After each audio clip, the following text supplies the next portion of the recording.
You're moving abroad? Do you have a valid passport? We've been talking a lot about moving abroad here, but do you have a valid passport? Simple question, right? You would think, of course, I have a passport. Go get your passport right now, look at it, and tell me when it expires. If your passport expires in 2025, you go renew your passport right now because you need to make sure that at basic line you have a valid passport, right? We've talked about how to move abroad, how to find a job. We've talked about all those things. Your passport's the most important thing.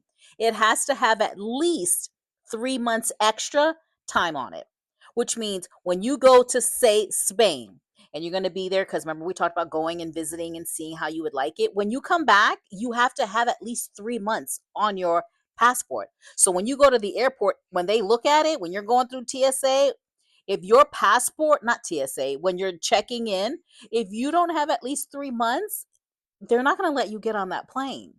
So if your passport has less than 3 months on it, renew it right now. If it expires at any point in this year, 2025, renew it now.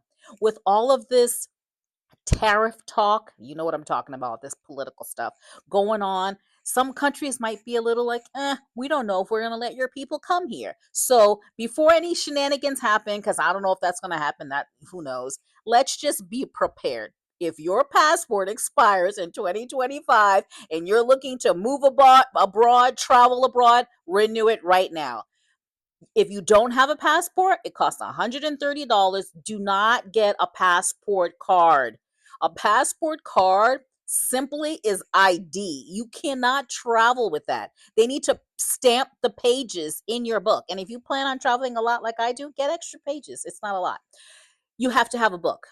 So there's another visa requirement that's going to be popping on the scene in 2025 in May, allegedly. They keep changing the month. It's called the ETIAS. It is the European Travel Information Authorization System Visa card. I don't know if I got those wrong with the acronym, but basically, if you're a United States citizen and you don't have that visa in your passport, you're not going to those European countries because it's for all of EU.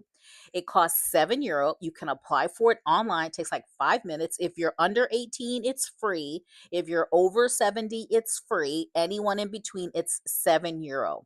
And it's going to go in effect, they say, in May of 2025. Just go ahead and get it.